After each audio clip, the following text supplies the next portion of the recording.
एक राज्य का राजा न्यायप्रियता के लिए प्रसिद्ध था। एक बार उसके सामने एक अजीब मामला आया जिसमें तय कर पाना मुश्किल था कि कौन अपराधी है। मामला कुछ इस तरह था। एक भिखारी रास्ते से गुजर रहा था। तभी उसकी नज़र पैसे से भरे एक बटुए पर पड़ी।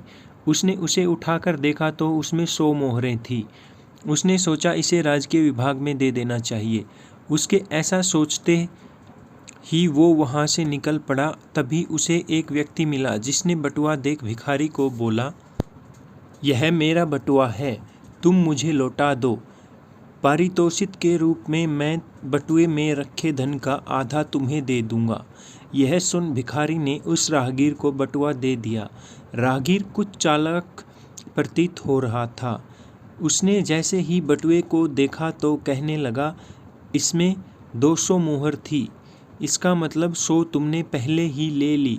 अब मुझे तुम मेरी 100 मोहरें लौटा दो।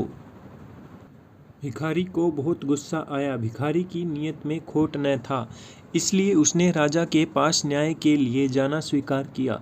दोनों राजा के दरबार गए और पूरा किस्सा राजा को विस्तार से सुनाया गया।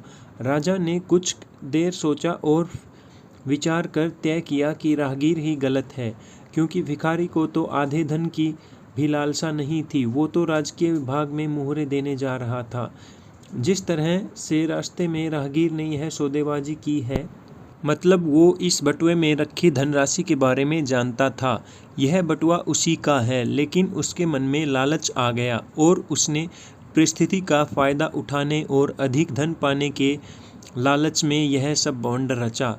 राजा ने उसे सबक सिखाने के लिए न्याय के रूप में बटुए का आधा धन भिखारी को दिया और आधा राजकोष में दे दिया, और उस राहगीर से कह दिया कि यह बटुआ उसका नहीं है, जब उसका बटुआ मिलेगा उसे दे दिया जाएगा। इस तरह राहगीर को लालच के फलस्वरूप खुद का धन भी वापस न मिला। इसलिए बड़े बुजुर्ग कहते हैं, लालच बुरी बला है। किसी भी चीज़ को पाने की मंशा में अच्छे बुरे का ध्यान न रखना ही लालच का भाव है। जिस वस्तु पर आपका कोई अधिकार ना हो, उसे पाने की चाह भी लालच का स्वरूप है। इस भाव से सदैव दूर रहें, क्योंकि यह विनाश का रास्ता है। जिस प्रकार कौरवों को सत्ता का लालच था और उन्होंने उसे पाने के लिए कई षड्यंत्र रचे, लेकिन अंत में उन्हें जीवन से भी हाथ धोना पड़ा। लालच का भाव ही मनुष्य को अहित के मार्ग पर ले जाता है। लालच में उसे सही गलत का भान नहीं रहता, उसे बस पाने की चाह होती है। ऐसे में वो एक अंधे रास्ते पर इतना अंदर तक चला जाता है कि जब उसे गलती का पता चलता है तब वो वापस भी नहीं लौट पाता। इसलिए कहते हैं, लालच बुरी बला है। कहावतें अपने छोटे स्वरूप में भी अथाह ज्ञान के लिए होती हैं। इस तरह कहावतों पर बनी कहानी पढ़कर या सुनाकर आप अपने बच्चों को सही गलत का ज्ञान दे सकते हैं। ऐसी कहानियाँ सदैव यादों में जगह बना लेती हैं और मनुष्य को मार्गदर्शन देती हैं।